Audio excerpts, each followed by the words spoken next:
Hello दोस्तों, आज की कहानी है गोद लिया बेटा सगा बेटा से भी ज़्यादा सगा है। दोस्तों, अब हर सप्ताह सोमवार, बुधवार और शनिवार आपसे मिलेंगे एक नई कहानी के साथ सुबह 11:30 बजे। सुबह के 8 बज रहे थे। जल्दी जल्दी लकी अपनी बहन राधिका को लेकर घर से निकला। लकी को 10 बजे ऑफिस पहुंचना रहता था, लेकिन उसकी बहन राधिका को उसके एक दोस्त के घर छोड़ते हुए उसे ऑफिस जाना था। राधिका, जो अभी एक दिन पहले ही अपनी दोस्त की शादी अटेंड करने के लिए अपने ससुराल से मायके आई थी, लकी को राधिका को उसके दोस्त के घर, जो उसके घर से 10 किलोमीटर दूर था, उसके घर छोड़ते हुए फिर वहां से उल्टी दिशा में उसका ऑफिस, जो 15 किलोमीटर दूर पड़ता, अपने ऑफिस जाना था। इस समय उसे बहुत समय लगना था, इसलिए सुबह सुबह आपाधापी में वह राधिका को लेकर निकलना चाह रहा था। चल राधिका, तेरे को जल्दी छोड़ना है। इधर लक्की की पत्नी संगीता, जो अपने पति को कही कि आप कुछ तो खा लीजिए, नाश्ता कर लीजिए, लेकिन उसके पति ने कहा इतना समय नहीं है, मैं ऑफिस के लिए लेट हो जाऊंगा, 15 मिनट भी लेट हुआ तो मेरा आधा दिन का पैसा कट जाएगा, मैं रुक नहीं सकता। संगीता ने जल्दी जल्दी किसी तरह मर धड़ के उसका टिफिन पैक किया, साथ में 2 फल भी रख दिए कि जब उसके हस्बैंड ऑफिस में पहुंचेंगे और उन्हें समय मिलेगा तो खा लेंगे। लकी राधिका को उसके दोस्त के घर छोड़ने के बाद सीधे अपना ऑफिस चले गए। शाम को ऑफिस से 5 बजे छूटने के बाद फिर वहां से 15 किलोमीटर दूर राधिका के दोस्त के घर आए और वहां से 8 बजे राधिका को लेकर फिर घर आए। दोनों को घर आते आते 9:30 बज गए। रात का खाना खाकर लकी अपने कमरे में आराम करने आ गए। संगीता किचन का काम समेटने लगी।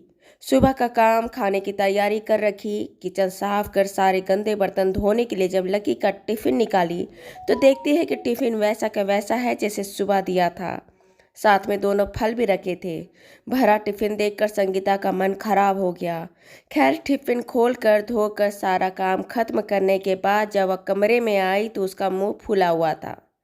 लकी कमरे में लेटे हुए आधे नींद उनिंदे भरी नजरों से टीवी देख रहे थे। संगीता कही, जब आपसे जगते नहीं बन रहा है तो जग क्यों रहे हो, सो जाओ।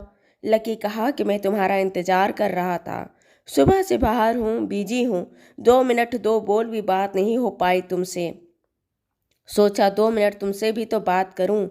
संगीता बोली कि आपकी सोच तो बहुत अच्छी है, लेकिन यह अच्छी सोच कभी कभी आप अपने लिए क्यों नहीं रख लेते हो। लकी बोले, मतलब कहना क्या चाहती है। संगीता बोली कि आपको टिफ़िन दे पाऊँ इसलिए सुबह मर मर के आपका टिफ़िन का तैयार की। आप कुछ सुबह खा नहीं पाए थे इसलिए 2 फल भी रख दिए, लेकिन नहीं, आपने खाया भी नहीं, मतलब दिन भर आपने कुछ नहीं खाया था। यह चीज़ सेहत के लिए अच्छी तो नहीं है। सुबह भाग भाग के जाने की क्या ज़रूरत थी। राधिका ऑटो से या कैब से भी जा सकती थी, या वो अपने दोस्त को बुला सकती थी, या खुद भी अकेले जा सकती है। घर परिवार के लिए करना चाहिए, लेकिन इतना भी सही नहीं है। लकी बोले, तुम जानती हो ना संगीता, तुम तो हर कुछ जानती हो, तुमसे कुछ छिपा है क्या। संगीता बोली, मैं हर चीज़ जानती हूँ, लेकिन जो आप हर एक समय पर या जो रटा रटाया तोते की तरह बोलते हो, मुझे कभी कभी समझ नहीं आता। अभी मेरा मन बहुत ख़राब है, मुझे बहुत दुख हो रहा है, बहुत तकलीफ़ हो रहा है कि मेरा पति सुबह से शाम तक इतना मेहनत करता है, वह दिन भर खाली पेट भूखा रहा। मुझे बहुत तकलीफ़ हो रही है, आप सो जाइए, मेरा मन जब ठीक हो जाएगा तो मैं आपसे खुद बात कर लूँगी। लकी संगीता का उखड़ा मुंह देखकर कुछ ज़्यादा बोलना जरूरी नहीं समझा और फिर उसे सॉरी कहते हुए सो गए। संगीता भी बात आगे नहीं बढ़ाई और सो गई। लकी के परिवार में लकी के माँ पिता, लकी की पत्नी संगीता, लकी की 3 बहनें और 2 भाई थे। तीनों बहनों की शादी हो चुकी थी, एक भाई का भी शादी हो चुका था और एक भाई अभी पढ़ रहा था। लकी सबसे बड़ा बेटा था, अपने सभी भाई बहनों को बहुत प्यार करता था और हद से ज़्यादा उसका ध्यान रखता था। संगीता उसकी पत्नी थी और वह संगीता का भी बहुत ध्यान रखता, उस बहुत प्यार करता था। अपने भाई बहनों को जब यही हद से ज़्यादा प्यार और ध्यान रखने के पीछे जब वह खुद की सेहत पर या खुद का ध्यान नहीं रखता तो संगीता गुस्सा हो जाती और कभी कभी उससे शिकायत भी करती। कहती कि माँ बाप परिवार को लेकर चलना अच्छी बात है, लेकिन इतना भी करना मुझे समझ नहीं आता। लकी समझता था कि संगीता मन की बहुत साफ है, दिल की बहुत साफ है, उसके मन में कुछ छल कपट नहीं, उसके परिवार को भी अपना परिवार समझती है, लेकिन जहाँ लकी को तकलीफ होती है या लकी पर कुछ बात आती है तो उसका मन उखड़ जाता है, फिर वह शिकायत करती है। अगले दिन रविवार की छुट्टी थी।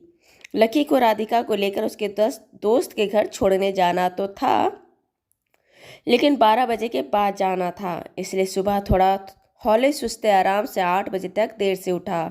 संगीता घर में बाकी सब लोग को चाय बनाकर दे चुकी थी। लकी के उठने के बाद संगीता चाय का कप लेकर जब रूम में आई तो लकी उठ बैठे थे। उसको चाय दिया। संगीता का मूड अभी भी खराब था। संगीता चाय का कप बिस्तर से लगे टेबल पर रख जाने लगी तो लकी ने उसके हाथ को पकड़कर अपने पास प्यार से बैठाते हुए कहे कि संगीता, मुझे माफ़ कर दो, मैंने अगर तुम्हारा दिल दुखाया है।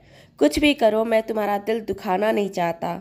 अरे अनजाने में कहीं न कहीं मुझसे गलती हो जाती है, थोड़ा सा माफ़ी तो दे दो। संगीता बोली कि आपकी हर बात जायज़ है, लेकिन एक बात मैं सिर्फ आपसे कहती हूँ कि आपके इतने बड़े बड़े भाई बहन हैं, सबकी शादियाँ हो चुकी है, सब बाल बच्चेदार हैं। आप उनके पीछे इतना क्यों भागते हो? क्या वह छोटे हैं, नासमझ हैं, दूध पीते बच्चे हैं कि अपना ध्यान नहीं रख सकते? आप उनको चम्मच ले लेकर मुंह में खिलाते हो, यह शोभा नहीं देता। आप वह भी करो, मुझे उससे भी तकलीफ नहीं, लेकिन खुद का तो ध्यान रखो। खुद को चम्मच से ना सही, लेकिन अपने हाथ से कौर लेकर खा लिया करो। लकी चुप रहे। संगीता अपने मन की भड़ास निकालते रही। जब संगीता चुप हो गई तो लंकी ने कहा, संगीता, मेरे माँ पिता को देखती हो, कितने सांवले हैं, कितने सांवले। मैं उनका बेटा हूँ और मैं उनको बहुत प्यार और इज्जत करता हूँ, इसलिए मैं सांवला बोल रहा हूँ। लेकिन जहाँ बाहर में कुछ लोग तो पता है मुझे देखकर पीठ पीछे या कहीं ना कहीं थोड़े अच्छे लहजे में सामने तक क्या कहते हैं, हड़िया के काले के घर में चांद जैसा उजला बेटा है। बुरा लगता है ना? किसी को लगे ना लगे, मुझे बहुत बुरा लगता है। मेरे माँ पिता सांवले हैं, अगर सीधा सीधा लफ्ज़ों में कहा जाए तो बहुत काले हैं। उनकी शादी के 8 साल तक उनको बच्चा नहीं हुआ तो उन्होंने मुझे गोद लेने की सोची।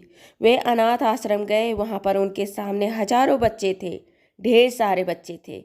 वह किसी को भी गोद ले सकते थे, पर वह मुझे गोद लेकर आए। उनके लिए न तो कोई भी हो सकता था, मेरी जगह कोई और भी हो सकता था, लेकिन मैं सोचता हूँ अगर मैं उनके यहाँ नहीं आता, अगर वह मुझे गोद नहीं लेते तो आज क्या मुझे पता होता कि माँ पिता का प्यार क्या होता है, घर क्या होता है, माँ के हाथों से खाना खाना क्या होता है। मेरे गोद लेने के बाद उन्हें 5 बच्चे हुए, लेकिन उनका प्यार मेरे लिए नहीं बदला। अपने खून के औलाद के सामने एक पराया लड़का को उतना ही प्यार करना जितना वो पहले करते थे, ये क्या कम है? किसी के मन में क्या है, क्या सोचते हैं, मैं नहीं जानता और ना ही जानना चाहता हूँ, लेकिन अगर वो मुझे गोद नहीं लेते तो आज मैं कहाँ होता।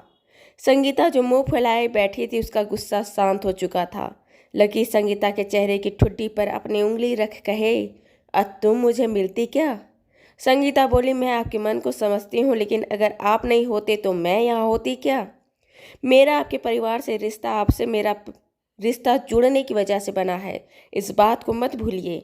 इसलिए कहती हूँ कि आप सबके लिए कुछ भी करिए, लेकिन अपना ध्यान रखिए, मुझे तकलीफ होता है। लकी और संगीता एक दूसरे को देख मुस्कुरा दिए, क्योंकि दोनों एक ही चीज़ बोल रहे थे, बस शब्दों का चुनाव थोड़ा अलग अलग था। दोस्तों, ये कहानी आपको अच्छी लगी हो तो इसे लाइक करें, शेयर करें, सब्सक्राइब करें और मिलते हैं एक नई कहानी के साथ एक छोटे से ब्रेक के बाद। धन्यवाद।